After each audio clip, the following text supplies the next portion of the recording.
Hi friends, അസ്സാം വലൈക്കും, welcome back.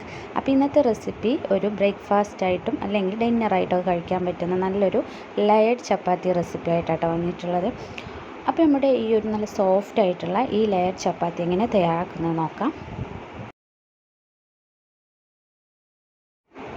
അപ്പോൾ നമ്മുടെ ഈ ഒരു ലെയർ ചപ്പാത്തി തയ്യാറാക്കി എടുത്തിട്ടുള്ളത് ഗോതമ്പ് പൊടി വെച്ചിട്ടാണ് കേട്ടോ. അപ്പോൾ ആദ്യം തന്നെ ഒരു ബൗളിലോട്ടൊരു 2.5 കപ്പ് അളവിൽ ഗോതമ്പ് പൊടി എടുത്തിട്ടുണ്ട്. അതിലേക്ക് ആവശ്യത്തിനുള്ള ഉപ്പ് ചേർത്ത് കൊടുക്കാം. ഉപ്പ് ചേർത്തെടുത്തതിന് ശേഷം കൈ വെച്ചിട്ട് ജസ്റ്റ് ഒന്ന് മിക്സ് ആക്കിയിട്ട് എടുക്കാം കേട്ടോ.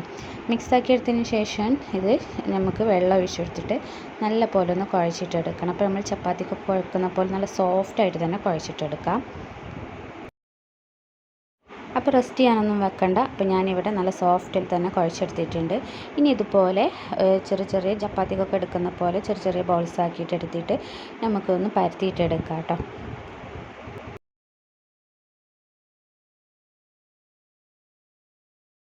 അപ്പോൾ ഞാനിവിടെ ഒരു ചപ്പാത്തി പരത്തിയെടുത്തിട്ടുണ്ട് കേട്ടോ. ഇനി നമുക്ക് ഇതിൻ്റെ ഒരു സൈഡിൽ ഒരു ഭാഗത്ത് മാത്രം കുറച്ച് ഓയിലൊന്ന് ആക്കി കൊടുക്കാം കേട്ടോ. ഓയിലാക്കി കൊടുത്തതിന് ശേഷം നമുക്കൊന്ന് മടക്കി കൊടുക്കാം. ഇങ്ങനെ മടക്കി കൊടുത്തതിന് ശേഷം പിന്നെ നമുക്ക് ഇതിൻ്റെ ഒരു സൈഡിലായിട്ട് ഇങ്ങനെ ഓയിൽ കുറച്ചും കൂടെ ഒന്ന് ആക്കി കൊടുക്കണം കേട്ടോ. അപ്പോൾ ഞാനൊരു ട്രയാങ്കിൾ ഷേപ്പിലാണ് ഈ ഒരു ലെയർ ചപ്പാത്തി തയ്യാറാക്കിയിട്ട് എടുക്കുന്നത്. ഇനി രണ്ട് സൈഡും നമ്മൾ ഒന്ന് മടക്കി എടുത്തിട്ട് ഒന്ന് ജസ്റ്റ് ഒന്ന് പൊടി ഇതാക്കിയതിന് ശേഷം ഒന്നുകൂടെ ഒന്ന് പരത്തിയിട്ടെടുക്കണം. അപ്പോൾ ഇതുപോലെ തന്നെ ബാക്കിയുള്ളതും ഇതേ രീതിയിൽ തന്നെ പരത്തിയിട്ടെടുക്കാം കേട്ടോ. അപ്പോൾ നമ്മളിതാ ഒരു ചപ്പാത്തി ഇവിടെ റെഡിയാക്കി എടുത്തിട്ടുണ്ട്. ഇനി നമുക്കിതൊന്ന് ചുട്ടെടുക്കാം. അപ്പോൾ ഫ്രൈ പാൻ നല്ലപോലെ ചൂടായി വന്നിട്ടുണ്ട്. ഇനി നമുക്കിത് ഓരോന്ന് ചുട്ടെടുക്കാം കേട്ടോ. അപ്പോൾ ഇങ്ങനെ ചെറുതായിട്ട് ബബിൾസ് ഒക്കെ കാണുമ്പോൾ നമുക്കിതൊന്ന് മറിച്ചിട്ടെടുക്കാം. അങ്ങനെ തിരിച്ച് മറിച്ചിട്ടെടുത്തിട്ട് നല്ലപോലെ ചുട്ടെടുക്കാം കേട്ടോ. അപ്പോൾ നമുക്ക് ഇതിൻ്റെ കൂടെ ഏത് കറി വേണമെങ്കിലും കൂട്ടി കഴിക്കാം. അതുപോലെ തന്നെ ഇനി രാവിലെ ആയാലും കുഴപ്പമില്ല, രാത്രി ആയാലും കഴിക്കാം ഈ ഒരു ലെയർ ചപ്പാത്തി.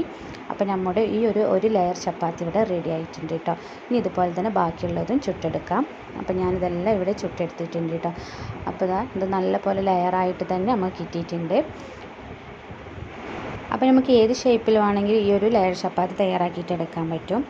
അപ്പോൾ എല്ലാവരും ഈ ഒരു റെസിപ്പി തയ്യാറാക്കി നോക്കുക. ഇഷ്ടപ്പെട്ടാൽ ലൈക്ക് ചെയ്യാനും ഷെയർ ചെയ്യാനും സബ്സ്ക്രൈബ് ചെയ്യാതെ കാണുന്നവരാരെങ്കിലും ഉണ്ടെങ്കിൽ സബ്സ്ക്രൈബ് ചെയ്യുക. കൂടെ ബെൽ ബട്ടൺ ക്ലിക്ക് ചെയ്യുക.